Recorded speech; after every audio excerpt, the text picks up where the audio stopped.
Okay, today we had Ryan Sprague on, who was all about cannabis, and it was amazing because I've had an interesting relationship with cannabis, and I'm scared of it. So he helped clear everything up for me, and it was just so good, and yeah, it was fucking awesome, eh? Yeah, it was like this guy knows his shit. He's in the States, knows his stuff in regards to everything about it and all the little tricks you play in your head, and also people that are addicted and want to get off cannabis and tips on getting off cannabis, but also reframing and how to do that in a nice way and using it like a tool in your life to be creative or whatnot, right? And also how his journey with his father's death and how that came into play during experiencing that and getting through that and with him and his father. It's definitely one of our favorite podcasts we've done. And yeah, like the mind flip technique, and yeah, like just a happy guy. Alan Watts always says the most spiritual dudes are the ones that are laughing all the time. And this guy's one of them. He's on that like, energy. Yeah, you can see he's living his path, living his truth. Yeah. And it's just uplifting. It's very uplifting. That's what you'll get from this. That's what I believe. That's what I got from this. Yeah. So tune in.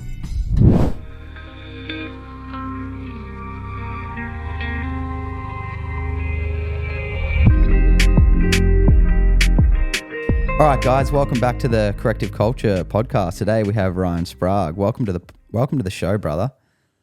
Oh, thank you guys so much for having me. You know, when I saw Kirsty had been on here and some other of my friends and you guys reached out, I was so excited to riff with you guys. Same. And like I said, when we were just, connecting beforehand, anyone from Australia is immediately a friend of mine. I love how you guys are built out there. I love every person from Australia I've ever met. So really excited to be here with you guys. Yeah. I wonder what that is, eh? Like Australians, just interesting, eh? Fuck, there's some. It's like, Dude. I guess it's like, in Texas where you got like real southern Texas. Like we got that kind of crew down here too that are just like living in the desert, and you go down there and they got the fingers chopped off and they've been to jail and shooting guns and shit. It's like it's real like that, eh? Yeah, I guess I wonder what it is. I guess everyone's pretty generally lighthearted as a general culture, like because. What it is, and I realize this of us, I spoke about friends in the States. It's pretty easy to live a good quality life here in the sense of if you're on your lower income scale of minimum wage, you can still go out to dinner most nights and rent a place, and you're not going to like full struggle. You may struggle to do like big things, but you can still have a pretty good life. Yeah, for sure. Enjoy it because it's just the beach culture, man. It's cafe culture here. It's like coffee. 100%. Wake up in the morning, which cafe you're going to go to, what coffee you're going to have. What beach you're going to. That seems to be the first thing that pops into your mind, really. Yeah, it's pretty easy going. Yeah. Man. I love that. Yeah. But man, I'm like, cause, you're a cannabis coach, and this is really interesting to me. And I feel like Universe always puts me in front of people that we're meant to talk to, right? Always. And you're the first sort of cannabis person really we've had on the podcast. Definitely. And I myself have smoked since, on and off since, I don't know, since I've left school, right? But never really learnt about the culture of cannabis or how to do it well until I met Paul's stuff and saw and heard about this volcano. I've got a volcano now, right? But like, and all these like different way, like it was always just like bong, spinning it with fucking shitty tobacco and whatever weed you can get off your dealer. That was it, man. And however you could get on, because it wasn't legal here until about a year ago or so. It's still illegal, isn't it? Like now you can get medical. Yeah, you can get right? medical now. Where you call up, you got back pain, they'll give it to you, but you can't choose all the ones you want. There's this stuff. I'm sure it's not organic, and it really hits you. Like it really makes you feel dumb. I find the weed that makes you feel dumb. Yeah. And there's because there's a fine line, man, with smoking. Like I can see the beauty in it. Like I'm pretty into the body, so I may get high and I'll come up with a realization of the shoulder that I've never thought about before. I'm like, fuck, that connects to that. Maybe it does that, and I'll start testing theories. Or at jiu-jitsu, we both do jiu-jitsu, a lot of it, and I'll go open mat and like, fuck yeah, what happens if I spin this way? But learning something new when you're high. Like if it was linear, like you're just useless. Like, and sometimes even getting shit done, man, like the little basic house tasks and stuff. So I've actually battled with that most of my life, and also battling with it to when I want to get off it. Because I find it easy when there's a reason, like you get a drug test or something, it's a breeze, like the job stops me. But if that's not there, this is everyone. Fuck, a lot of people struggle with this, So I'd love to hear about your experiences and how you got into what you do. I know you would have told it a million times, but I'm genuinely interested. Mm. No, I love diving into this because I think, whenever anyone hears, first of all, cannabis coach probably confuses a lot of people. They're like, what the fuck even is that? Right. And then second of all, if they understand what it is, they're like, why cannabis besides psilocybin or ayahuasca or any of these more popularized psychedelics in today's world? And what I can tell you is that I did not choose cannabis, but it has chosen me over and over and over again. And eventually you just realize, okay, this is my shtick in this lifetime, right? At least one of them. Mm-hmm. And so for me, how this all started was when I was 16, I got diagnosed with generalized anxiety disorder. Now, again, just in that little sentence right there, there's a lot to break down. I got diagnosed, AKA told that I had anxiety. Now, if you are told you have something, undoubtedly your mind's going to think you have it forever as well. And that's how the medical model over here in the US anyway kind of states things like, oh, you're going to have this thing forever, but don't worry. We have all these different pills that will allow you to just kick the can enough to not completely suffer, but you're still going to be on our tit essentially to come get more pills and more pills and more pills. And so when I was 16, I didn't have any awareness of that. So I bought into the whole thing, right? I went to the guy with the white lab coat. He told me I had anxiety. Oh my goodness, I have anxiety. And I was training to be a musician at that time. I had a lot of dreams to get out there and put myself out there. And what I was noticing, in hindsight was something that a lot of people go through, which is like anxiety is a sensation that has a story on top of it. That sensation is quote unquote anxiety. But it's very common in our world today, especially with how much things are moving and how fast things are moving and whatnot. So basically, I was experiencing something that was completely normal within the human experience. But then I got told that I had this disease or this illness. And because of that, I trusted this guy who told me, don't worry, I have a pill for you. So I went through all these different pharmaceuticals over the course of about a year. And every time I would do one and they wouldn't work, I would lose a little more hope. And I started really wondering, fuck, is this the way I'm going to be forever? Am I not going to be able to play on stage because I have anxiety? And everything started being around, I have anxiety. I can't be in big groups. I can't play on stage. So you can see how this story that I created as a result of this doctor telling me I had anxiety started to limit my experience of life. So what started happening was I kept getting more and more boxed in. And at this point, I had been in DARE class. I don't know if you guys have DARE over in Australia or something equally awkward, but basically DARE, for anyone in Australia who doesn't know what it is, it's basically when cops come into your school when you're in, school, elementary school, middle school, and they say, hey, drugs are bad, but we have them, sniff them, right? And they'll pass them around the class so we can all smell them, essentially, so we'd rat out our parents and add money to their quota is really what was going on to the guys, that it was helping people not get addicted to drugs. So imagine how weird that is as a kid, right? Hey, drugs are bad, but we have them. You can't have them. But also, if your parents have them, please let us know. It's like a weird thing, right? That is weird. That's and weird, so yeah. so weird, and things you don't think about when you're, 8 years old or 15 years old. But, I had bought into all the propaganda. I thought cannabis would, rot your brain, all these things that we were told. And we can break down, if you guys want to, how this whole myth around marijuana started, where marijuana came from as a term instead of cannabis, all that kind of stuff. But I digress on that. I'll stick to this story right now. So basically, after a while of trying these pills and having them not work, I was speaking to a buddy of mine. And again, I don't remember exactly how this conversation went. I can imagine the language I use now is very different than the language I used back then. But the moral of the story was I was sharing with him what I was moving through with this sensation in my body that I had been told was anxiety that I had now. And he was like, dude, I experienced something similar and weed helps with that. And I was like, oh my God, pit drops in your stomach. You just got called to the principal's office. I'm like, I can't do that. But after a couple more go rounds with these pills, I was like, fuck it, I got nothing to lose. And so I ended up trying cannabis. The first time I tried it, nothing really happened. I was really nervous. So I took half a hit. I might have Bill Clintoned it and didn't inhale. Who knows? Second time, I maybe felt a little bit. But the third time, as they say, the third time's the charm. And it definitely was for me. I ended up connecting with cannabis the third time. And in that experience, again, I wouldn't have used this language back then. But what I had happen to me was that I completely dissociated from my body, and I realized that I was not my thoughts, that I did not have anxiety, that I was just someone observing a body that's not even real, experience a sensation that then got a story put on it called anxiety. Now, all of it happened like that. I didn't have any context for this. I wasn't into spirituality at that point.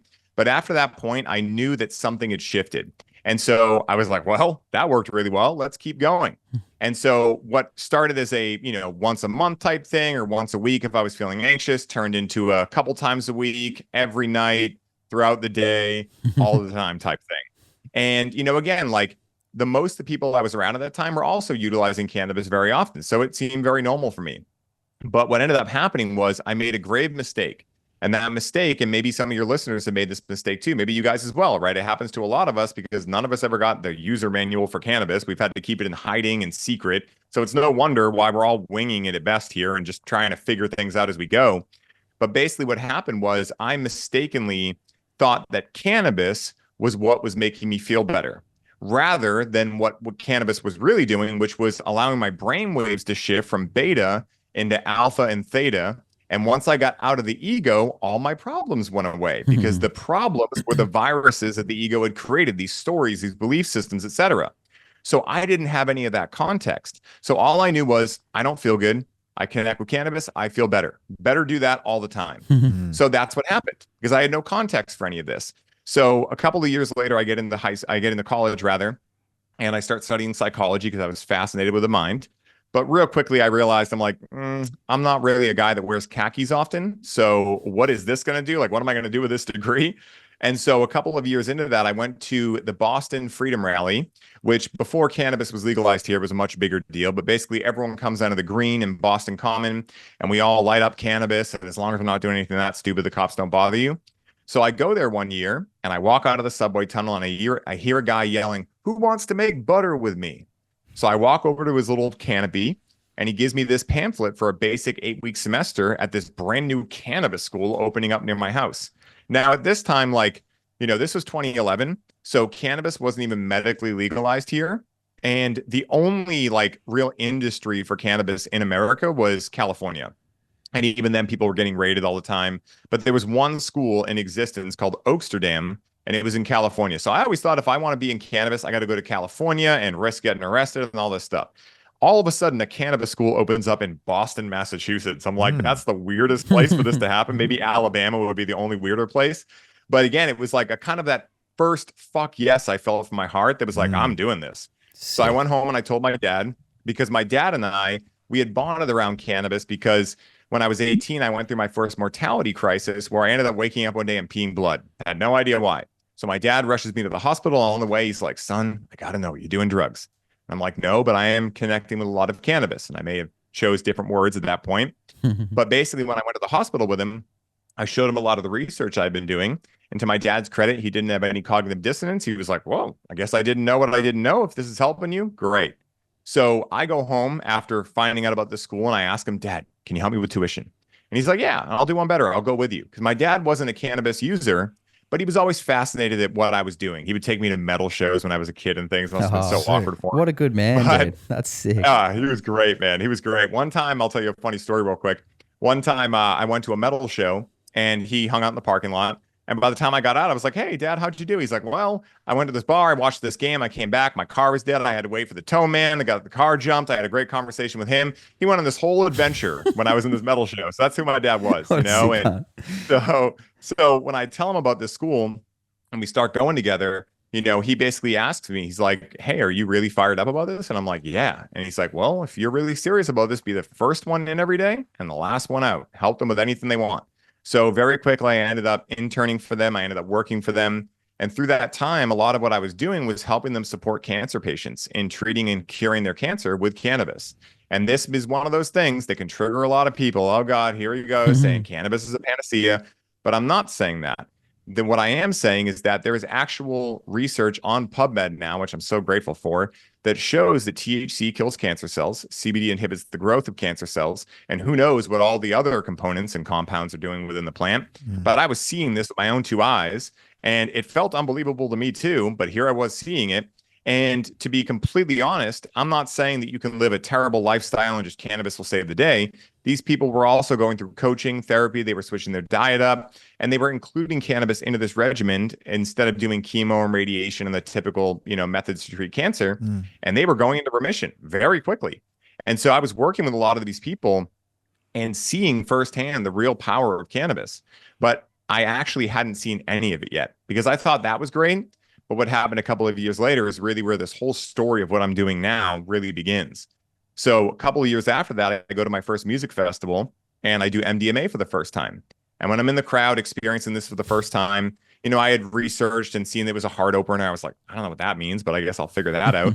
So I'm sitting in the crowd and I feel this feeling come over me. And I knew it had to do with my dad, but I didn't know what it was.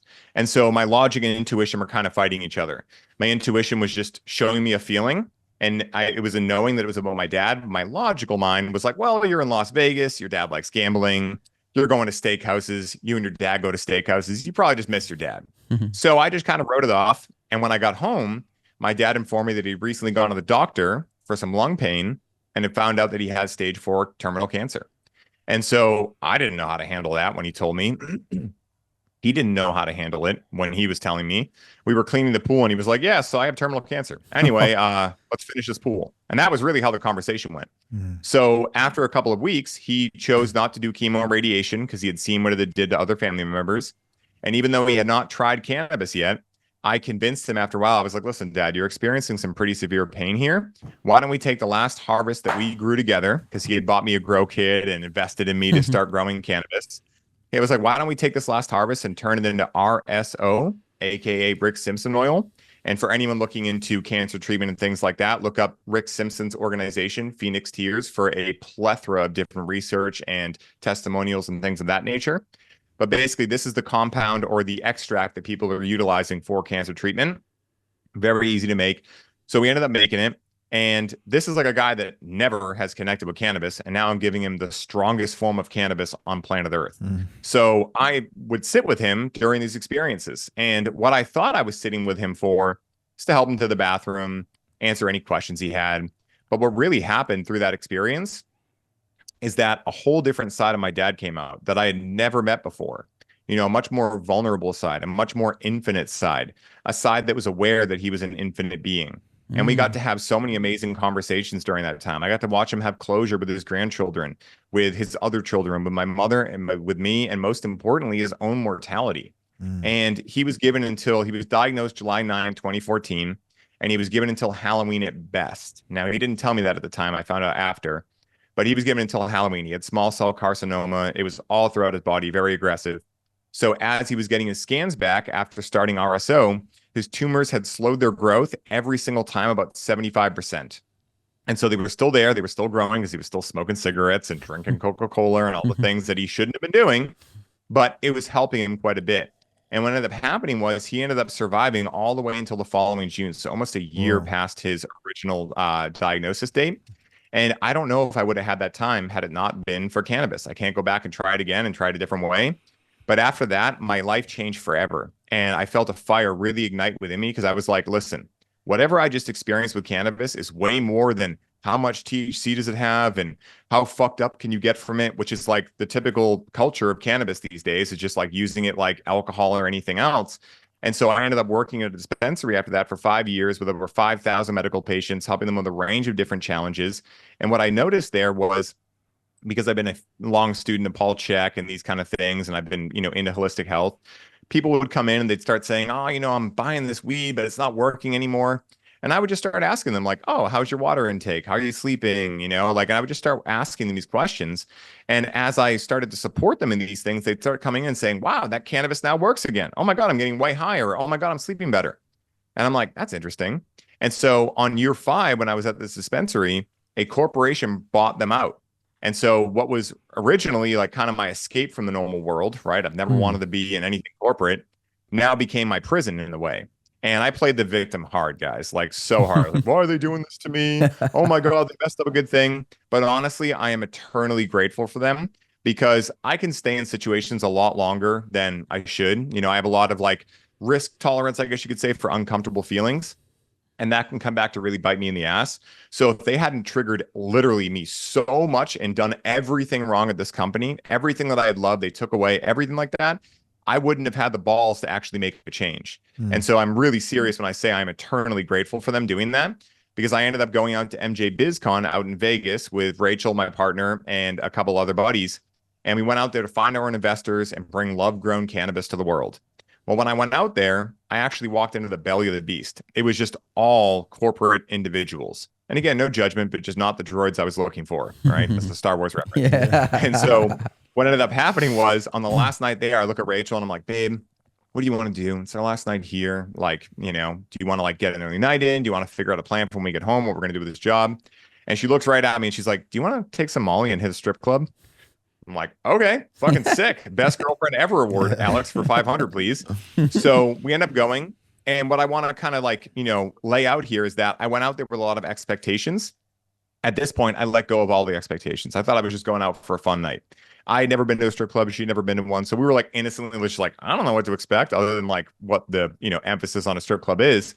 So we go there and we have a blast. We're just talking to strippers all night, having a great time. And I end up, you know, losing track of time. We end up leaving later. And over the course of a couple of hours, I start, you know, just being like, yeah, you know, Rach, I really messed this up. I kept us out too long. We had a flight the next day. And it didn't seem like something that would change the trajectory of my life.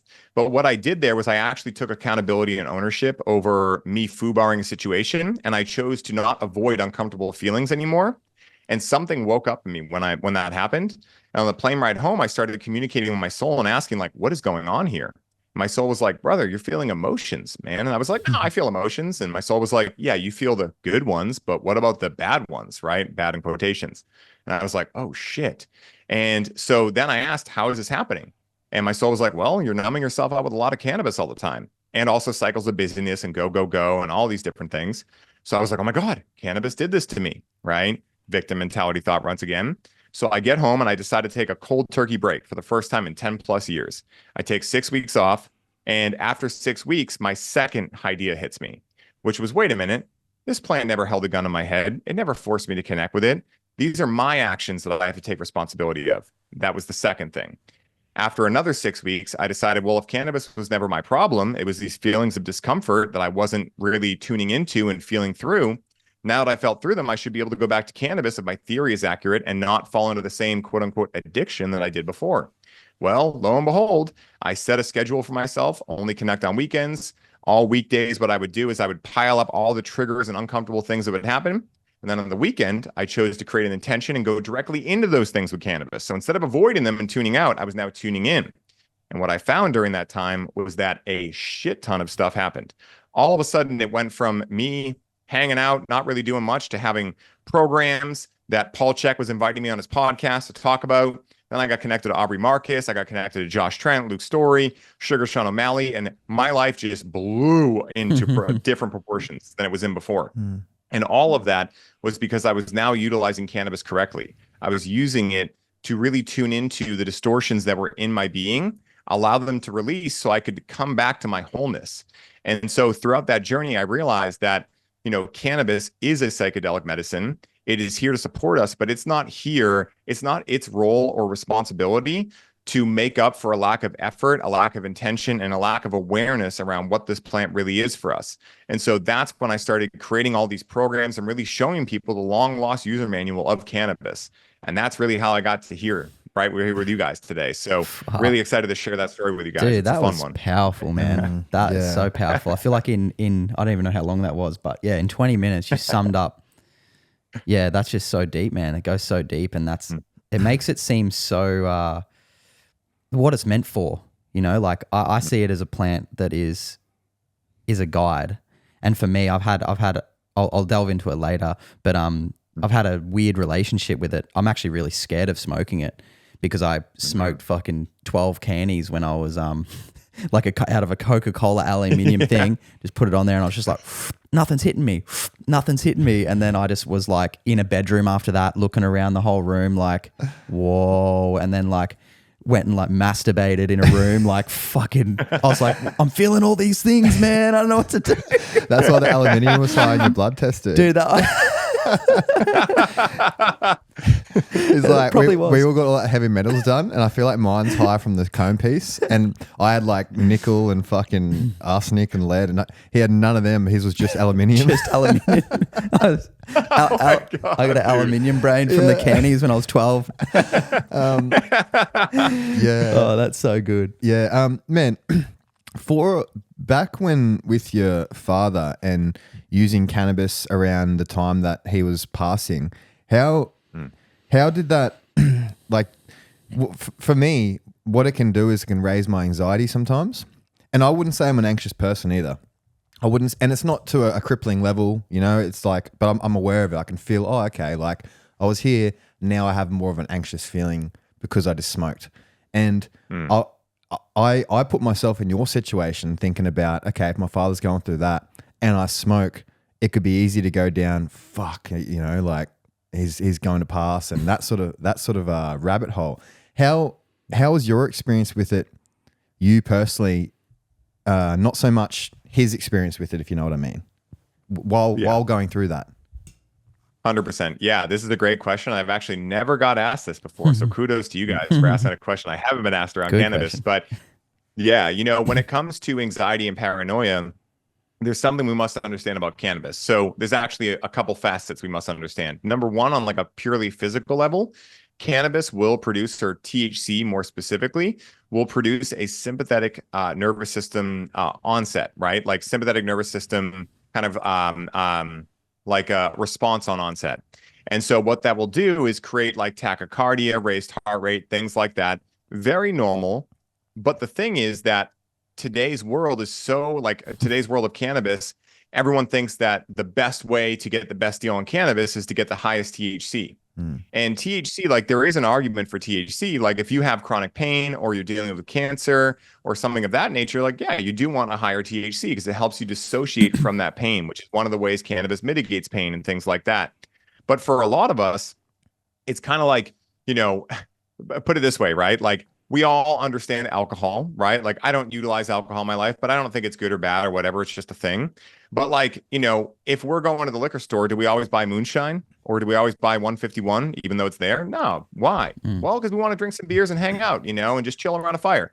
Well, why don't we understand that with cannabis, right? Like it's almost like this obsession with getting as high as possible. Yeah.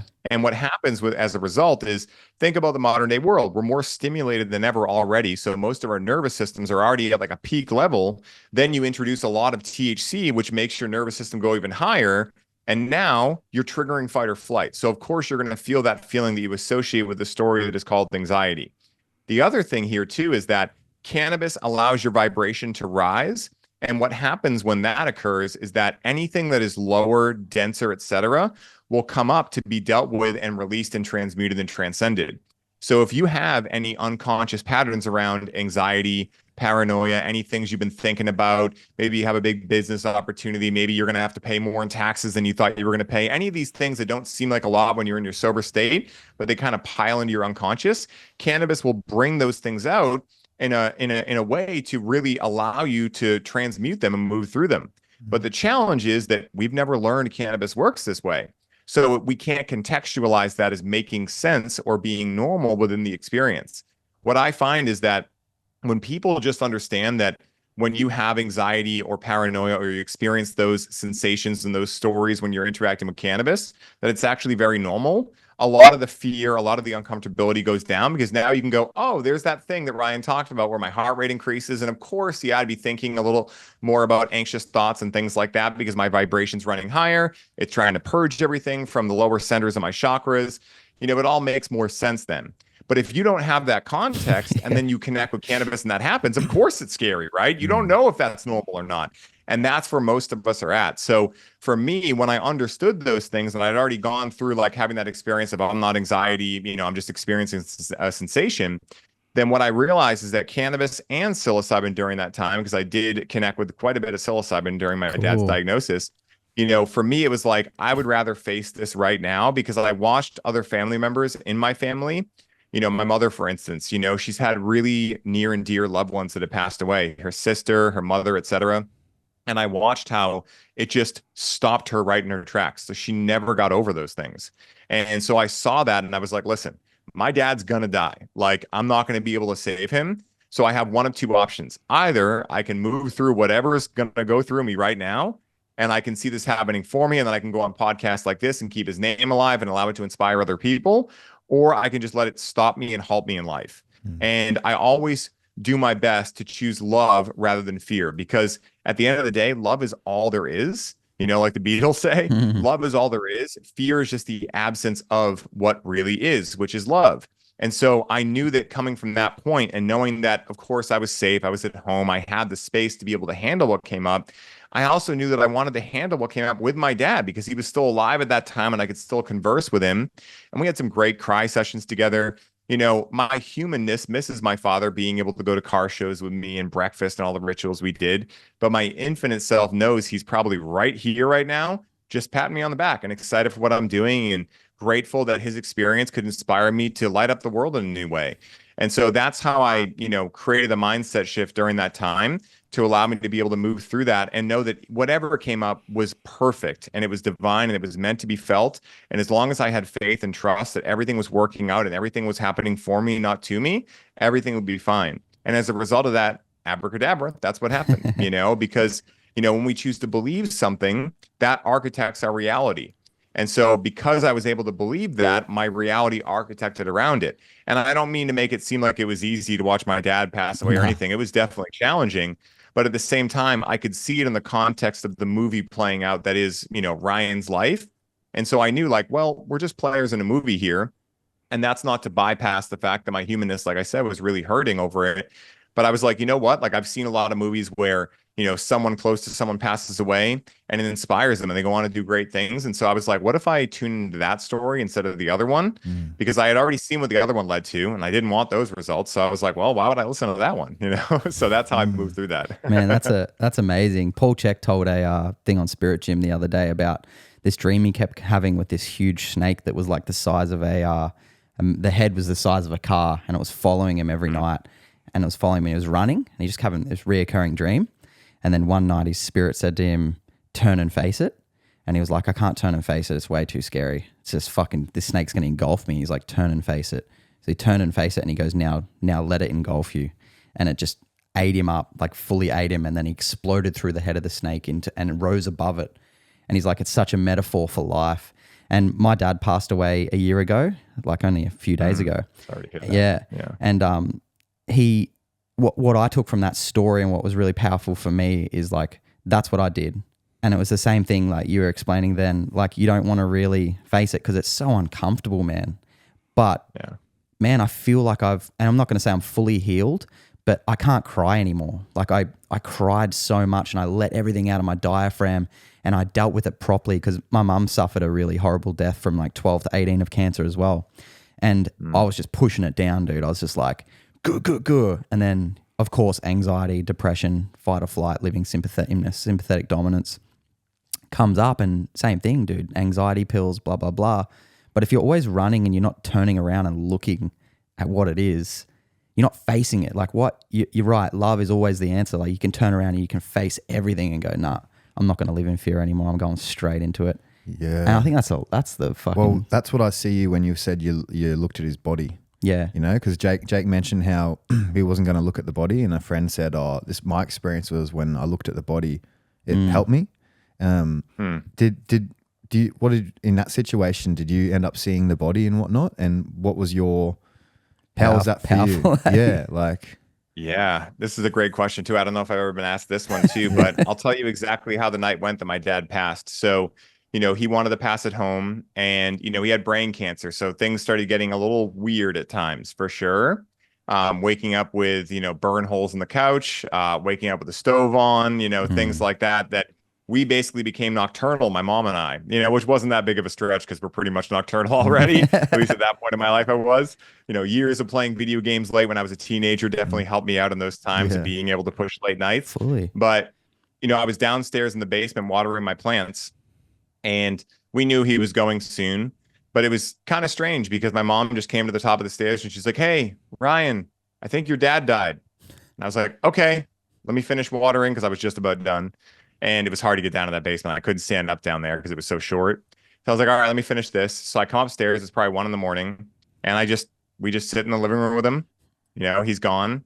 And we call I forget the term, but basically the person that knew it, hospice basically. And so they come in the middle of the night and they pick up the body and things like that. But it was interesting because we hung out just talking around his body for, I don't know, probably an hour waiting for them to get there. And they get there and they were so sweet. They have really good bedside manner.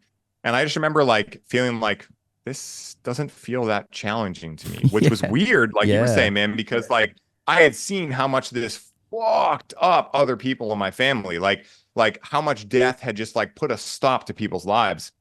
And here I am being like, either I am holding a lot in, or somehow I figured out a way to move through this in a healthy manner. Because this time I was 23. So that was 10 years ago. So like I didn't know the things I know now about grieving and even like releasing trauma. I didn't know any of that.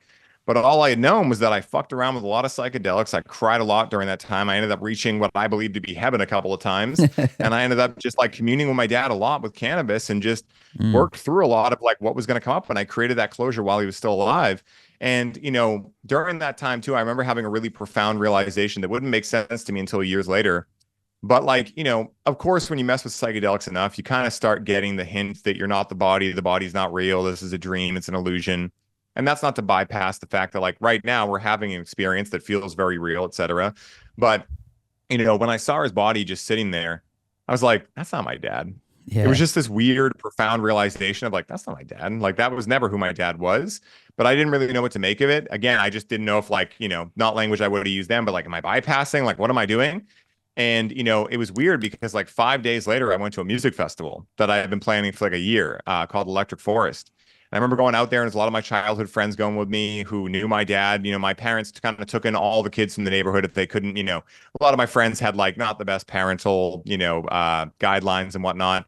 So they would take a lot of people in. So they were very well known, throughout the whole town. And so my friends and I went to this festival. We did psychedelics the whole weekend and just like, cried, hugged each other, et cetera, and just had a fucking celebration for his life. And it was awesome, But I remember like people being like, oh my God, how are you going to a festival for? And I'm like, what am I going to do? My dad would want me to go live my life. Yeah. Like, what am I going to do? Sit around and be like, oh, damn, I'm sad. My dad would be like, fuck that, dude. Like, my dad is who I got a lot of stuff from, but especially my lighthearted nature. And I knew my dad would be like, dude, go fucking send it, dude. Go party, go celebrate my life. Yeah. Don't grieve. Like, I met this guy named Don one time who has died 3 times and come back to life. He's got mystical powers. He's like one of those people that you can't find any information out unless you know someone who knows him. But I remember we were doing a QHHT session back like 3 years ago. We started at 12:30 at night. He had just driven out from New York. He lives in like Arizona, but he's a maniac. The dude like doesn't sleep. He's just a wild individual. And so we start this QHHT session at like 12:30 at night. And all of a sudden it's just like 8 in the morning. And I remember during that time, he was like doing so much energetic stuff and we were just talking. And all of a sudden I would feel my whole energy pick up and he'd be like, see what that was? And he was just doing all this wild magician shit. And I remember at one point he looked me dead in the eye and he was like, don't ever feel bad for someone who dies. And I was like, well, I usually don't anyway, but like, why? And he was like, listen, you can feel bad for you, but don't feel bad for them. They're riding the fucking lightning. And I just remember his fucking determination and like will in saying that. Like that was someone who knew that was really what was going on. Like, dude, they have expanded back into who and what they truly are. They are good. You just got to worry about yourself and how you deal with the grieving process, But yeah, it was a very interesting experience for sure. Being around the body and realizing like, holy shit, this was never my dad. Very interesting. Fuck, that's magic. Yeah, I had a very similar experience, man. Like, looked at my dad, held him for a while, did the whole coffin, like finished the coffin, cried, did all I needed to do, spoke at the funeral, everything that was fucking scary. You know what I mean? And then I was like, yeah. And the funny thing is that morning Dad died. He said, he's like, if I die, don't worry about me, Jakey. Like my dad was a spiritual man. He's already like, I'm speaking to spirits already. Like I'm ready to turn over. Like, you know what I mean? And then I was like, yeah, well, he died from the jab. So the vaccine, which is weird because he got the vaccine to go and like help people. He worked at a nursing home and he just volunteer at this nursing home to help people. And then he was like, oh, I got the vaccine because I just can't give that job up. And then it ended up getting him in the long run. But the week before, man, my heart was just like pounding. I was like, boom, boom, boom. And I was like, Dad, something's wrong with my heart. Hey, I think I got to go get checked again. I had long COVID and stuff a while back. And then, it turns out it was just feeling his heart. And then he just fucking, he croaked it. But it was, I feel like it's like it's one of the best things that's ever happened to me because I feel like as I do spirit gym and I get deeper and I feel more, man, you can feel that they're just there. So many weird things, man. Like as in Japan, I'm going up this lift, going into the mystical mountains to snowboard, and this song that only me and my dad used to sing came on. Then I went up again and it came on again. And then when it came on again, dude, like, and this is through the month, like the month it just kept coming on. It's It's a Celine Dion song, man. And I was just like, this is fucking weird. What's going on here? You know what I mean? But yeah, I think you're right. And man, psychedelics are an interesting one for me because like, I don't know why it is. I've got this crazy fear around them. Like even when you talk about them, I feel my heart rate start to pick up. And I hate that, dude, because it's like I'm not scared of anything else in life. Like, obviously, I'm a little scared of death. The egos are scared of death, you know, but I understand my ego is my ego, and it's going to be because it's death. But, you know, as a body, as a soul, I'm not scared. But with psychedelics especially, I think like it really made a lot of sense what you said about marijuana or cannabis when it starts to hit you and you get that sympathetic resonance. Because whenever I've smoked, man, I get that like, vroom, oh, here we go. And I sink into a dark place and I go, oh, fuck, like I'm scared. I get super scared. And I'm like, no one else is feeling this. Like Callan's happy, fucking my mates are all laughing and shit like that. And I think like, and I've heard this from a lot of people actually. And I feel like almost like guilty because I'm like, you know, cannabis isn't for everyone, but I don't really know enough about it to say that. I can't really say that because it's like, that's just my experience and that's really fear-based. So perhaps I just haven't had the education around it like I'm getting now where it's like, you know, maybe if I had like a guide and someone who could go, hey, it's all right. You're going to feel these things. You know what I mean? Which is pretty cool. It's magic. Dude, 100%. And also like, you know, if we think about the world of cannabis, it's almost like this. It's almost like, you know, if we were going to relate it to food, it's like we only have chicken. And so you think if you don't like chicken, food just isn't for you, right? Yeah. That's kind of like how the world of cannabis is now. Everything is high THC. Everything is across a gelato or something like that. And so a lot of people, they think cannabis isn't for them, but they really don't know all the different aspects of cannabis because the only thing being sold in the market is what the growers think will sell more because the clients want it, which is high THC. Because most people are trying to numb the fuck out with cannabis, right? They're using it to numb them out, tune them out, right? But like for people like yourself, and I'll say first that like I am not one of those people who's like, oh, cannabis is definitely for everyone. We just got to find the right strain for you. I think that's so frustrating, man, when people like negate people's experiences. Like I don't think anything is for everyone, but I do think that for people that have challenges like you, and I've worked with many of them, what you may have is a more potent, or what's a good way to put this, like a more sensitive endocannabinoid system. And the ECS is the largest regulatory system in our body. It deals with nervous system regulation, appetite, sleep, etc. And say if you're someone who's releasing naturally a lot more endocannabinoids, well, you might not need a ridiculously strong strain to get the same effect that your body might get, you know, or might need to get that. You know, so for someone like you, I would recommend trying hemp products. Now, hemp flower, there's really no difference between hemp and cannabis other than the fact that one is constituted as hemp because it has less than 0.3% delta-9 THC or under.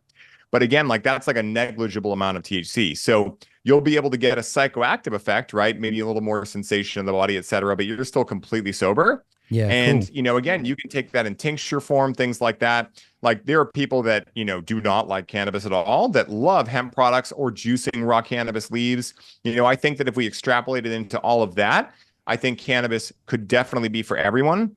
But for a lot of people, it might not be ever getting intoxicated through it, but it might be through juice and leaves to get the THCA, which is not intoxicating. It may be through taking hemp products to get CBD for anti-inflammatory effects and things like that.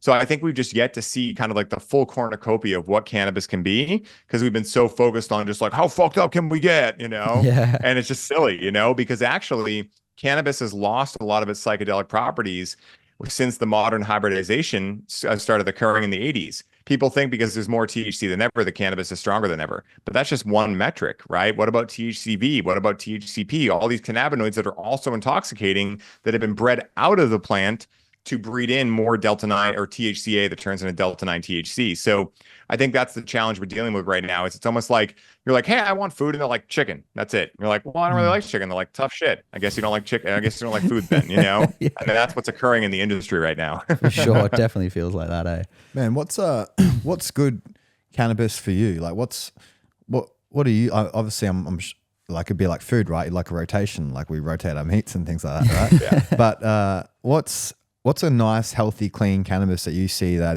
responds well in your body? Yeah, man, I love this. So one of my favorite strains is Tahiti Lime from Archive Seeds. It's a gelato cross, but it also has Skittles. And what I like the most in there is the lemon lime line, because I really enjoy limonene as a terpene. Quick fact about limonene, it's a great aphrodisiac. So if anyone listening is trying to spice up their sex life and their Sick. intimacy, limonene, like strains high in limonene, Blue Dream is an example of like a really popular strain high in limonene. Limonene is a fantastic terpene for that. It's also really good at like, stimulation.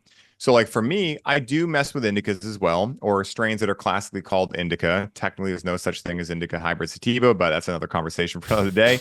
But strains that are mostly indica, like I will utilize them from time to time for meditation or breath work or whatever. But I really love sativas. I've been known to be a sativa diva at times for sure. And so Tahiti Lime is great because it has probably around 20% THC. So not low, but not super high either. Over here in the States, we're getting 30, 35% now, which is just silly to me. But it's also got a ridiculously good terpene profile. And a good way to think about cannabinoids versus terpenes. Cannabinoids like THC, CBD, etc., are the gas and brake pedal in your experience. So you have a lot of THC, that's a lot of gas. You have some more CBD, that's some more brake pedal. And when you think about the ECS and the endocannabinoid system, like for yourself, you were talking about how sometimes you get that anxiety and that paranoia, right? Well, maybe you need more brake pedal, not more gas pedal, So like I find a lot of people like 1-to-1 strains, 7% THC, 7% CBD. Those work really well for people that find a lot of anxiety and paranoia because you might just be wired to be more stimulated all the time. And so I really like Tahiti Lime because it's a perfect, kind of like, formula of cannabinoids and terpenes. And so cannabinoids being the gas and brake pedal, terpenes being the steering wheel, right? So terpenes tell you what direction that either fast or slow type of effect is going to be in. Is it going to be more stimulation, more relaxation, more creativity, more euphoria? Where's it going to go? And so the terpenes can really tell us that. Now, one of the things that we haven't talked about yet, but is worth mentioning right now, is that not all cannabis is grown equally. And what I mean by that is that one of the biggest things that is not talked about often is that plants are living beings. They have a biofield and they do pick up on the energy of the people growing the medicine. They also pick up on the way in which they're being grown. Now, let's say that, you're a human being. Both of you guys are human beings, last I checked, right? You like food, I'm sure. I'm sure you guys both like food. Raise your hands if you like food. All right, perfect, right? So what if someone came to you and said, hey, we got food, but we're going to stuff a feeding tube down your throat, and that's how you're going to eat from now on? Would you be happy with that? No. No. Exactly, right? Because there's no ability to choose in that, right? It's just like you're being forced to eat whatever they're putting down that tube. Now, that might seem a little dramatic to talk about plants in that way, but this is how I think about plants. I hang out with my plants all the time. They are living beings. And so for me, I don't want to think that I know what that plant wants because I don't fucking know, right? From a microsecond to microsecond basis, that plant is wanting different things. But the kind of stoner science way to think about it is, oh, well, in nitrogen, or in veg, they just need nitrogen, and in flower, they need phosphorus and potassium. It's not that simple. And so when you go around to a lot of these grow operations that are growing hydroponically or in coco coir, and they're supplying salt-based nutrients and they're having feeding tubes going right into the plants, all that plant is getting is what the human thinks the plant needs. Talk about a fucking ego trip, right? When you grow in living soil and you try your best to mimic what nature does, what you do is you create a plethora of different microbe life, and that microbe life allows the plants to have this symbiotic relationship with the microbes in soil. So it's actually very romantic in a way, right? And very flirty. And I'll tell you guys how it goes. So basically, the plants want the microbes to break down insoluble nutrients into soluble nutrients so the plant can use them. The microbes, they all want the plant's exudates, which are these sugars that the plant's roots put out. So these plants have this really cool symbiotic relationship with these microbes where they're like, well, if you go get me some calcium, I'll give you some exudates. And so the microbes go out, they eat these nutrients, they poop them out, which makes them soluble, and they poop them out right near the roots of the plant. So the plant can get the roots, and the roots give the microbes some exudates as a return favor. And so you think about that symbiotic relationship happening. You think about mycorrhizal fungi traveling miles and miles and miles, connecting plants together, being able to transfer nutrients and all these things. And then you think about how fucking stupid it is that humans think that they can outsmart nature. A real gardener, like a biodynamic gardener, a living soil gardener, a Korean natural farmer, what we understand is that we will never outsmart nature. The best thing we can do is be the best steward we possibly can and to protect nature. So what I mean by that is that, say I'm growing on a farm and I make what's called IMO, which stands for indigenous microorganisms. It's a KNF type product. So it's basically like the stem cells of the earth, right? So, with stem cells, you take it out of your hip and you inject it into your shoulder or whatever, right? So with earth, this works the same way, right? With soil. So let's say you have an area of your land that's kind of dead, right? You can just tell it's kind of like, dry. It's kind of like, really just like airy type soil. It's really dead. Well, maybe a mile away, there's this lush, rainforest or lush area. Well, what you can do is you can basically take this small little wooden box, you can put some rice in it, you can put it out in a nice lush area, right at dead wood or things like that is a good place to put it. And over time, that fungal colony around that dead wood will start to inoculate this rice and start creating what's called IMO1, which is basically like culturing microbes. Then you take that box home, you take the rice and the white mycorrhizae on the top of it or the white fungal matter on the top of it. You weigh it out, say you have 100 grams, you combine it with 100 grams brown sugar, and now you've suspended those microbes in kind of like, purgatory, if you will. Then you start adding that to grain, then you start adding it to compost, and you start adding it to soil. Eventually, you have this gigantic pile of your native soil that is now ridiculously stocked with microbes. All you do now is you take a tractor or something, or you just take a shovel, and you shovel that out around your land.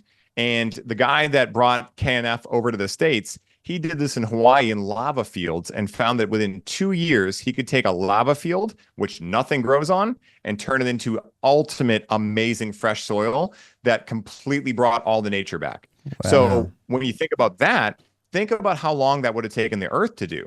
You actually just sped up the evolution of the earth, and the earth will reward you as a result. That's what being a steward to nature is all about. I'm not trying to go create my own micro products or anything. I'm trying to take what's already in nature, do my humanness to be able to create collections and, really create abundance in it, and then give it back to the land so the land can benefit. And as a result, those plants, that food that grows there is grown with love because the land is like, thank you, dude, you get it, right? And so when you look at how most people are dominating nature, just trying to take control of it, and you think about what that does in a psychedelic plant experience, you better believe plants get traumatized as well. And sometimes when you're going through anxiety and paranoia, it's that plant lashing out. The same way that when you eat traumatized meat, your body gets that stress and anxiety. It's the same thing with plants, but I don't hear a lot of people talking about it. Yeah. But there is one guy, Joe Patitucci, who has a system called Plant Wave, where he hooks plants up to electrodes, and you can actually hear the songs they sing.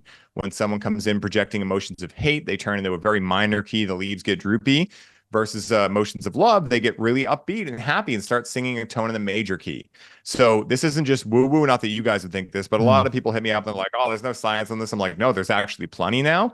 And so this is one of the other things that we didn't talk about yet that really matters in the context of creating a spiritual medicine, like a lot of people don't view it as a psychedelic, but it really is. Fuck. That's great, man. And that's like, I feel like we knew that, It's like, cause like plants are like, they're fucking living beings, just like animals. And, I choose to eat meat. A lot of our listeners do. And like, we just had a guy on the other day, he's a regenerative farmer, man. He spoke a lot about like the soil health and stuff like that. And obviously being Czech practitioners, we're massive on the soil, man. So it's so good to just like hear this, especially with marijuana. Yeah. Or cannabis. And it's like whenever you get on those journeys, whether you're having a bit of, whether it's LSD or mushrooms or all that, even when I did DMT, you look at the thing you get is you look at trees like they're wiser than you all of a sudden. You get this feeling like you really see the life in them. Yeah. One time I got out of a DMT trip, straight away I looked out the window like I was inside a house. And I did it out of a bong with some fucking shitty weed. Probably, I think I was 19. Mixed. You animal. Like it was probably spun with fucking probably toxic tobacco and that but hey, it hit me anyway. Yeah. And straight away I looked outside, man, and all I saw was a tree blossoming, and it wasn't actually, but it was blossoming almost like a sun, like and imploding and then blossoming and imploding, and like it was flowering, but it didn't stop flowering, and I could watch it, and I was looking at it and started laughing. Like I was just laughing because I was laughing at, I couldn't believe what I just saw really, because I was like, whoa, that was fucking way more than I thought it was going to be. But straight away though, you look at it like it's, oh, that thing's actually alive right there. And 2 minutes later that fades away, but you still remembered that you had that thought, you know, you still remember that was there. For smoking, man, how do you like to smoke your weed? What's your favorite way of smoking? And do you spin it with different things, or do you just like it straight green, or how do you like to do it? Yeah, another great question, guys. You guys are on the money tonight.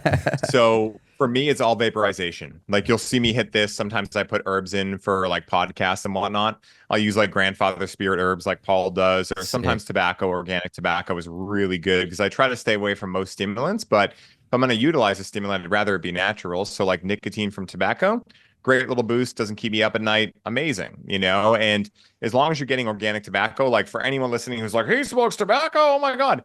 You've been lied to about tobacco as well, right? I'm not going to get into all of it here, but let's just say that there's a lot of things like pyroxene, formaldehyde, et cetera, that they put into tobacco to start showing it causes cancer and all the things. Native Americans and South Americans have been utilizing tobacco for thousands upon thousands of years, but I digress. How I like to utilize cannabis is I use the volcano, just like you guys do. Volcano is pretty much the name of my game. And sometimes I do mix it with tobacco, especially if I'm going to be like playing guitar or doing something active. I like mixing with tobacco. If I'm going into ceremony, I will utilize just cannabis. But what the one of the things I do is I'll mix different strains together. So this is actually something that can really enhance the psychedelic properties of cannabis, is mixing like a classic indica with a hybrid with a classic sativa. Because let's say for you guys that experience anxiety, paranoia, et cetera, a lot of times if you're interacting with a sativa has a very high THC and a very low CBD. So a lot of gas and no brakes, right? We know what happens when that happens, right? So a lot of the times, if you are getting anxiety or having a lot of that come over you as a result of connecting with sativas, well, what you can do is you can throw some indica in there, which typically has higher CBD, lower THC. So now you're starting to balance things out. And so what I like to do is mix anywhere from 3 to 20 different strains together and start really allowing that entourage effect, which is basically a fancy way of saying when everything is put together the way that nature intended it, it works better. Big, spoiler alert here. We can't outsmart nature once again. But that's how I like to do it, is through a vaporizer. It's not like I'm against smoking. I understand people like it. Just for me, after a while, it just started tickling my throat in the wrong way. And I was like, I don't like this. Because then when I'm trying to do podcasts or whatever, it's just like I can feel it from the night before. And I'm like, I don't like that. And, of course, being someone who's very aware of health, I want to make sure I'm doing the healthiest thing I can. And smoking is not the healthiest way to interact with something that you're inhaling. So I like the volcano because I can connect with it. I actually get a much more efficient and effective type delivery system, because when you're connecting with cannabis that, you're smoking, you're getting about 23% of the total volume of cannabinoids and terpenes. When you're vaping, you're getting around 93. Whoa. So that's why a lot of times, like people will say like, I thought I would get less high with the volcano. I actually got way higher. Yeah. It's like, you're getting much more efficiency, and you're also preserving the terpenes too, which once again, they're the steering wheel, so when you combust them, they all burn away. Yeah. That's why, like, you might taste the weed the first couple of hits, and after that, it just tastes like tar. But when you vaporize, that hit will taste the same first hit to the last hit of that bag. So that's the way I like doing is vaporizing. And what, for me, personal question, what setting do you like to put it to, and how many bags do you get out of one amount? Yeah, great. Another question as well. Yeah. So I like to keep it at 400 Fahrenheit or 200 Celsius, which is a little hot. But the reason I do that is because the only cannabinoid I'm really not accessing at 400 is THCV. And typically, like these days, like I don't mind a little stimulation like I was talking about, but I rarely use cannabis during the day. It's almost always a nighttime thing for me when I want to get into creativity, play guitar, etc. So for me, if I'm getting THCV, that's kind of like a very stimulating cannabinoid. So if I'm like during the day, every once in a while, if I'm down in Austin or whatever, and we're going to Barton Springs or whatever, I'll hit it at 420, which is like a really good temp to get THCV included. But at 400, you're getting mostly everything. And that's how I like to do it personally. Was there another part of that question too? I think I missed one part of it. And how many bags do you get out of one? Out of one dosage? That was the other one. Yeah, I'll get 3 bags out. Yeah. But if you're doing tobacco, what I like to do is put the cannabis on the bottom, put tobacco on top. I like to joke that I have fancy lungs, so I only do 1 bag of tobacco, and then I'll do up to 3 bags on cannabis. So if I'm going to do multiple bags, what I'll do is I'll take the bowl apart, I'll wipe that tobacco off, I'll put new tobacco on, and then I'll put it back on. But you can get 3 bags easily out of cannabis, if not 4.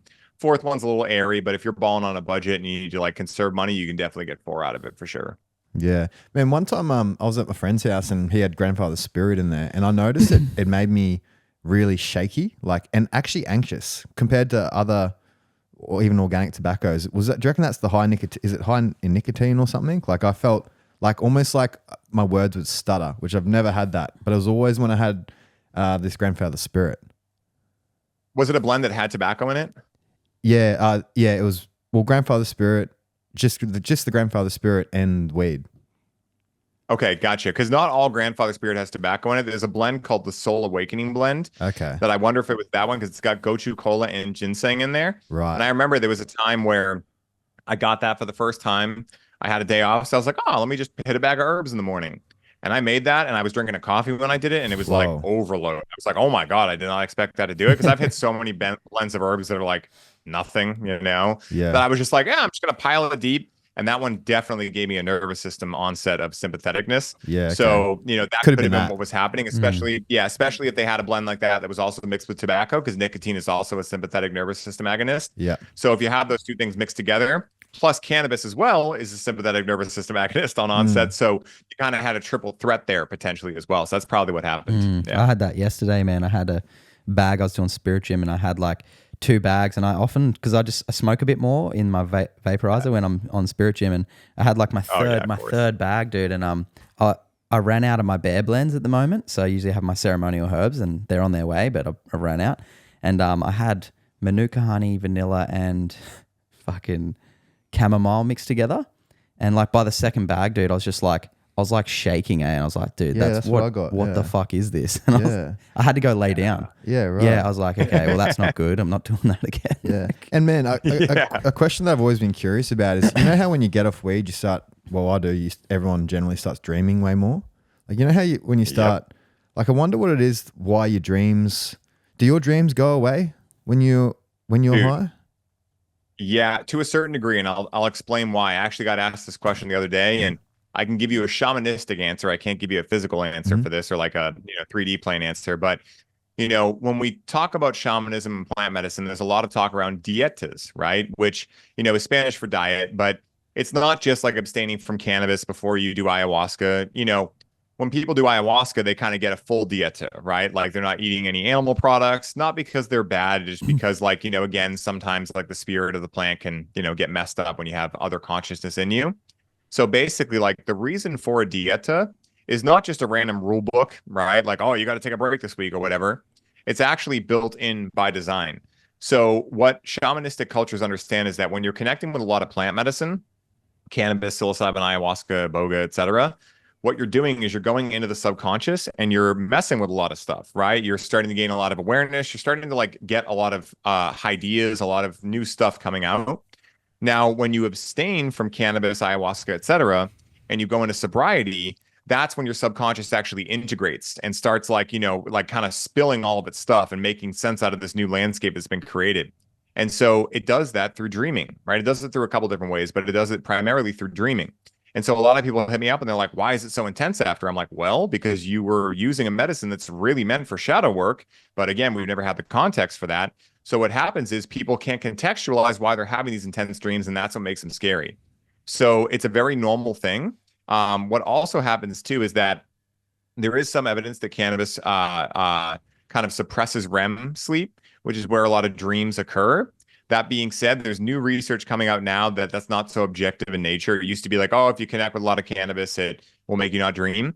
What I've found is that if I discontinue cannabis about 2 hours before I go to bed, and I'm also not using it frequently, like not every day, I can preserve my dreams, no problem. It's only if I'm connecting with cannabis right up until I go to bed. And I've actually used an Aura ring to track this over time and done my own little case study with myself. And what I found was that if you disconnect about 2 hours before you go to bed, you actually preserve about 98% of your REM sleep on average for me. So during those times, I would still dream. I would still do that because I was using a very little amount of cannabis. But the more you utilize, the more you're getting into the subconscious, the more the subconscious has to have time to make sense of everything. And it can't have that time when you're constantly going back in there. So it's got to have those times to let everything out when you're abstaining from the plants. So that's actually what's occurring during those times you're taking a dieta or just taking a break for any one reason or another. And man, Cool. one last question from me, and this is a big one, I Yeah. reckon, is what advice do you have for someone trying to stop it that have just been abusing it for a long time and just needs a rest off it, but they're in the habit because it's the serotonin. And for me personally, it's a social thing a lot of the time. Like if I have it at home by myself, I just won't smoke it. But it's like the getting the boys together, you know. Like Yeah. what advice do you have for those people, including myself? Yeah, I'm so glad you guys asked this question because it is probably the biggest thing that I get asked over and over and over. And it's why I made the Clarity with Cannabis course. And it's also why I made the free training that I'll give you guys to put in the show notes. Awesome. Legend. Because what I'll tell you is a reframe. You know, most people think, oh, I'm smoking more and more cannabis, so therefore I'm addicted to cannabis. I can't put it down. And if you want to look at it in a linear fashion, sure, you're spending a lot of money on cannabis, you're using a lot of it. It's hard to put it down. You could easily say, oh my goodness, I'm addicted to cannabis. But let me ask you this, right? When has cannabis held a gun to your head? Like I said in my story, right? It doesn't hold a gun to our head. So it must be something that we're doing, right? We're choosing to connect with this plant over and over again. But the thing is that if we look at cause and effect, using a lot of cannabis is the effect. A lot of people make it the cause. Like, oh, I must be addicted to cannabis because I'm using a lot of cannabis. I have all this evidence that I'm addicted to cannabis. What it really is, though, is that we have a series of feelings of discomfort within us, aka trauma, aka a lot of different things, right? Limiting beliefs, unconscious stories, whatever. And to the degree that we do not know how to provide ourselves our own feelings of comfort, learning how to work through these things, transmute them, having a spiritual practice, any of these things, also going for our dreams in life, you know, having solid people around us, to the degree that we don't feel really connected to ourselves is the degree to which we will seek out external feelings of comfort from anything, alcohol, cannabis, nicotine, pornography. That's why so many people will reach out to me. Are like, dude, when I stop using cannabis, I pick up tobacco. When I put down tobacco, I start drinking. When I put down drinking, I pick up pornography. When I put down pornography, I pick up bad food. It's like, obviously, you're not addicted to any one of those things. If any of them can fill in the gap and give you what you're looking for, it's what they're actually going towards, which is they're giving you the feeling that you are more connected to yourself. But the challenge, especially with cannabis and other psychedelics, is that they're only showing you what is possible beyond your current limitations, your stories, etc. And just like me and my story, the mistake people make is that they think cannabis is what is the cause of what's giving them that feeling. It's just allowing what's naturally there to mitigate and go away, your ego, so you can experience more of who and what you truly are. And so the reframe is you're not addicted to cannabis, and this isn't some gaslight type thing. Like you can believe you're addicted to cannabis for anyone listening if you want to, but I will tell you, it won't get you anywhere. I've worked with over 5,000 people on that issue alone, and it doesn't get them anywhere. The real thing, and if you want to really figure out what you're getting away from, here's the exercise to do. And I love giving this because it's so practical, and 100% of the time it works, right? Sick. And that exercise is this. For anyone listening that is currently feeling like you're addicted to cannabis, for the next week, all I want you to do is I don't want you to try to cut back. I want you to actually allow yourself to smoke whenever you want to. But the one thing you're going to do different is that before you connect with the plant, you're going to be radically honest with yourself and you're going to ask why. And you're going to write that answer down. Every time you connect with cannabis, you're going to ask, why am I doing this? And you're going to be honest with yourself. Like, my day sucked. My job doesn't fulfill me. My romantic partner's bugging the shit out of me. Whatever it is, right? I'm lonely. I don't know. I have no idea why. Whatever it is. And over those 7 days, you're going to start to notice a theme emerge. And you're going to start to notice what you're addicted to getting away from. Because that's what the addiction really is. It's the addiction to getting away from discomfort. And what you do from there is just like I did. You make that thing your intention to go directly into after that, right? So every time you connect with cannabis, you're like, cannabis, I want to feel the feelings associated with how much my job sucks and how fucking frustrated I am to go there every day. Hey, cannabis, I want to feel the frustration of not feeling like I can speak my truth and put up boundaries in my romantic relationship. I want to go directly into that cave I fear most to enter because, like Joseph Campbell states, that's where the treasure you seek really is. And when you start utilizing cannabis like that, and you start really having some fucking ability to really figure out what is really going on, watch how your sessions with that plant change immediately. And what you can do as a side quest on this too, is you can go a level deeper. So let's say that you find your why, and let's say it's, I don't like my job. You can go 7 levels deep with that why. I call it the 7 levels of why exercise. And I may have learned this through Paul or someone else, but it applies really good here. So let's say I don't like my job. Why? Because I don't feel heard there. Why? Because I don't feel like I can speak my truth. Why? Because when I was a kid, my parents always said a good boy is seen, not heard. Why? Because they were told that. Why? Because their parents were traumatized. And all of a sudden you start realizing, oh shit, this has nothing to do with me. It's in my DNA, but this is not something that came in my operating system, right? Like this is something left over from a previous generation or something that I have believed my whole life that is actually not true at all. And so when you start doing that, it can be very triggering because to realize that you're the one that's responsible for all this can be really challenging. But I'll give you the recipe for that as well. Mm-hmm. If you're the one at fault, you're also the only one that can get yourself out of it. So it goes from a complete disempowerment victim, oh my God, I did this to myself, to, oh my goodness, I get to now get myself out of this. And when you do that, you become a light for the world to charge their batteries off of. You know, I have so many people that reach out to me. They're like, dude, I just heard you on a podcast and my whole life changed. And, you know, that's the ability we all have when we choose to go into that cave we fear most to enter and realize we're not alone. All of us go through challenges, and our ability to speak to them and be able to be vulnerable about them allows us to make those challenges happen for us. And it allows other people permission to be vulnerable, open up. And if we all do our part to do that, just think about the beautiful world we're going to wake up in one day. Think about the beautiful world we're going to leave for generations to come. This is why I speak about my dad and these things that are challenging for me to talk about from time to time. But I know that if I let them die inside of me, then my dad died in vain. I didn't actualize. I didn't really bring my magic to the world, and that would haunt me. And so again, there's a place where the fear of staying the same outweighs the fear of change. And maybe some people listening right now are at that point, and hopefully what I've shared with each of you guys today and everyone listening can support you moving through that, you know, because you're not alone, right? We didn't get a user manual for cannabis. It's not our fault that we may have found ourselves in a dysfunctional relationship with it, but now that we know, it gets to be our opportunity and our responsibility to get ourselves out of it and then utilize that challenge to inspire others through. So that's what I would say on that. Fuck, that's perfect, man. That's powerful, dude. That's perfect. That's powerful. This has been definitely one of my favorite podcasts, man. Great podcast, dude. And a lot of people, fuck, it would help. And help me and friends and the culture of it throughout Australia. And man, really stoked to connect with you when I'm allowed in the States and when Jake's over there, I'm sure we'll connect. Yeah, man. Yeah, I'm keen for that. So is it Mark, what's his name again? I'll look up his thing he's running. Yeah, Mark England, and it's called the Enlifted with an E, Enlifted, like Enlifted kind of. And I'll connect you guys right through IG to their page. Cool. They're awesome. Like you guys will be like, oh my God, Mark and Kim are my new best friends. Adam, Mark's business partner, is also one of my dearest friends in the world.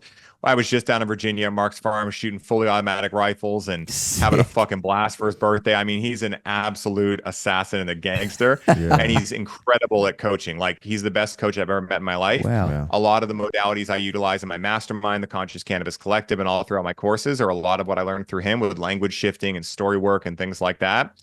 And it is profound, guys. Profound stuff. So I'm excited for you to check it out, man. You'll really enjoy it. And for people to go more into your work and find out more about you, man, where do they head to? Yeah, so the best place to head is either on Instagram at the real Ryan Sprague, and I'll give you guys that in the show notes. You know, send me a message if you got questions for anyone. I know this stuff is a lot of new information that you might be confused on. Reach out to me, ask questions. I love nothing more than connecting with other people. Cool. I'll also give you guys the link to the free training I hosted and how I beat my cannabis addiction in 30 days without having to quit. And so when they go through that, you guys will get on my email list. You'll start hearing about the mastermind I have that I open doors to every once in a while called the Conscious Cannabis Collective, where we have all of our courses. We have the Clarity with Cannabis course, all about creating your own perfect individual healthy relationship with the plant, whatever that looks like for each individual. We have Connect with Cannabis that supplies the foundation for unlocking the psychedelic effects of cannabis. And then we have Expand with Cannabis, which is all about learning how to transform and heal through a series of modalities mixed with cannabis, such as inner child healing, story work, trauma work, etc. And then we also have the Grow with Cannabis course, which is how to not only grow organic living soil cannabis, but how to grow alongside your cannabis plants as well and cultivate yourself in the process too. And so all of that will be on the email list they get onto if they watch the free training. And if you guys, like I said, if you have any questions, reach out to me. I love connecting with people. You can also find the podcast, the This One Time on Psychedelics podcast, wherever podcasts are hosted. Check that out. I have a lot of fun guests on. Love to have you guys on sometime. Yeah, And yeah, on man. psychedelics and all that kind of stuff. So yeah, you can find me there.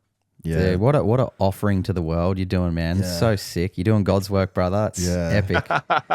Yeah, Love it. Thanks, It's so man. inspiring, dude. It's That's fun why we do this fucking podcast. Yeah. It's so sick. It is finding people doing their thing. Yeah, dude. It's so inspiring. uplifts everyone around, like, Yeah. because you can always tell when someone's on their thing. Yeah. You know, everyone's got their thing. Yeah. And that's like your soul path, you know. And Yeah. and it's Exactly. when you recognize someone else on it, it's like, how can you describe it? It's almost, I always describe it like plugging out of the matrix or something. You feel like, oh, you're both on your thing, and then you want to give that to other people because you know how much of a blessing it is Yeah. when people aren't on their thing, you know, and everyone's looking for their thing. So Yeah. You know what I call it? Yeah. You know what I call that? I actually have a name for it. So I call it being a battery charger, because when you are doing your thing, you light up. Like you literally light up. Like it's like you're just attractive to so many people, not even in the romantic way, just like people want to be around you because they can tell you're passionate. And if you're really passionate around something, you're going to have so much energy from which to pour from that you almost never run out of it. And as a result, you can go farther, you can go faster, you can do all the things that a lot of us want to do that we usually use coffee for or stimulants for, and you won't burn out because every person you help actually charges your battery more. And so it's like a positive energetic reciprocity loop between those people that are getting inspired and asking you like, hey, what are you doing, man? You seem really happy. And then you being able to share with them those things. Because, you know, in my inner circle mastermind, kind of like my next tier up, the real thing I'm doing is helping people with cannabis and other things find what their thing is. You know, like that's what it's all about. You know, like I will support you in finding your thing because I happen to be really good at that. That's just one of the things I've found in my time is that like, I can see things in people and I can call them forward into it without really having to do a whole lot. I mean, you know, a lot of my one-on-one clients and like my more like, you know, high ticket stuff I do is people really getting out of their comfort zone, you know, finding a way to monetize what they already love to do. I think a lot of us think that if we love traveling, for instance, like, oh, we love traveling, but we can never make money with that. It's like, bullshit, man. I know people would make a shit ton of money being travel coaches, you know, teaching people how to take out credit cards and use their points in the right way to get free first-class trips. Like you can make anything happen. And guys, what I hope is, you know, like very visible and clear to anyone listening to this is that if I can be a cannabis coach, there is no excuse for why you can't go do whatever your mind is telling you can't do. Because I mean, this is one of the weirdest things that I've ever been able to enact in my life. And I didn't know when I started this. I mean, like the cannabis community doesn't want anything of what I'm doing because they're all numbing out with cannabis. They don't want to look at that. The plant medicine and psychedelic community laugh at it because they're like, cannabis, that's not a psychedelic. So I didn't know who I was going to be talking to or if anyone would even listen. And all of a sudden I found that like, not only do people listen, but I ended up, you know, getting to hang out with Paul Chek and Aubrey Marcus and all these people I've looked up to for years. Why? Because I'm doing what I fucking love. And that shit rubs off on people and they want people around them that do that, you know? So that's the message, you know, whatever it is your heart wants, there is a way to make it happen. You know, you just have to start finding evidence of how you can actually do it versus why you can't do it. that's the truth. I was saying the other day on the potty, the feeling I get when you're on your shit is like the feeling, I've related it to the feeling where you're about to go down the roller coaster, like that little feeling you get right before you dip, or the feeling that someone's just about to tickle you, or like, you know what I mean? It's like that little, that high frequency laughter, like, fuck yeah, excited feeling. It's like, that's what it is. Well, I'm sure someone, like everyone in their life has had that feeling of like, you know, when you meet someone or you do something and you just know it's right and your whole fucking body just lights up and you go, yes, that's it. Yeah. Man, thanks for coming on, bro. Appreciate it so much. Love where it went. Didn't know I love where it's off the top like that. And really excited to, I'm sure a lot of people reach out to you from this, but really excited to connect with you in person and see what the beautiful, I can't wait to go to the States, man. I've always wanted to check it out. Yeah. And Jake goes, he's been a lot and he always talks highly of it. So I just want to. It's fun, dude. I just want to get over there and shoot a gun, man. I've never even held a gun before. I want to shoot a gun. You know? Like, oh, dude, we'll have to bring you down to the farm in Virginia with Mark. You know, you'll get more than you bargained for sure. And you know, guys, like, you know, to kind of button this up to like what I was just talking about, to expand on a little bit just for a second here. Yeah, man. You know, there's a great pattern interrupt. I'm very big on this thing called self-concept work. And this is another thing that people can take away from this and really run with, right? So we have, let's say, 75,000 thoughts a day, I think they say, of which 80% are negative, quote unquote. So a lot of people might see those stats and go, fuck, like the cards are stacked against us. Well, they are if you believe they are. But what if every negative thought that came over you was a trigger to consciously repeat something positive to yourself? That takes about 5 seconds to do, maybe even less. So if you're busy, maybe you don't have the time, quote unquote, to meditate. Maybe you haven't found out that's a lie yet, right? Like these are things you can do in your day. So like, let's say you're listening to this episode, someone listening to it, and they're like, man, it sounds cool what Ryan's doing, but I could never do that, right? I want you to have this pattern interrupt. What if the good shit, right? And what that means is like, yeah, what if you jump and you fall, right? What if you fail? But also, what if you fly? What if you inspire the world? Like, if you're going to think of the negative stuff, yeah, that may be 50% of it, but also make sure you're giving the other 50% of like, what if this is the best thing ever? When I started all of this, I had no fucking clue what was going to happen. And now I'm getting to connect with amazing gangsters like you guys. I'm getting to light up the world. I'm getting to hang out with my idols and they're asking me questions. Like, it's crazy, So sick. And so whenever you have a negative thought, repeat the opposite, but in positive. And that's all called the what if the good shit, kind of theory that I don't think I came up with it, but again, like something came through me that I was like, yeah, like what if all the good shit happens? What's the argument for all of that? So that's what I'll leave with your listeners with, because I think that like, the kind of stuff we can do in the moment is the most important. It's great to meditate at the beginning of the day, but a lot of us just do it as a checklist item and move on throughout our day. But if we can start to really work on those thoughts in the moment when they come up and go, no, that's not who I am anymore. I choose to believe this. Then over time, those circuits will die out and we'll start creating new circuits. And eventually you'll start noticing that the first thought that comes over you is, you got this, you can do this. And you're like, whoa, that's new. And before you know it, your life changes and you got a lot of opportunities every day to do it. So again, repetition is what creates any, new habit, but you got about 60,000 opportunities every day. So it changes very quickly. Man, that's spot on, dude. Cause I love meditation. And I think that make your life the meditation. Self-inquiry and the mind flip technique, like you just said, is fuck, man. That's working for me at the moment. It's good. Yeah, man. Much love, bro. You guys are awesome. Thank you so much, man. I feel like we could talk for hours. Yeah. I know. Awesome. We'll do a round 2 whenever you guys want, man. Fucking Definitely. oath, man. Definitely. Sick cunt. All right, man. All right, thanks, bro. Much Much love, man. Thank you. Chat to you Thank soon. you, guys. Peace.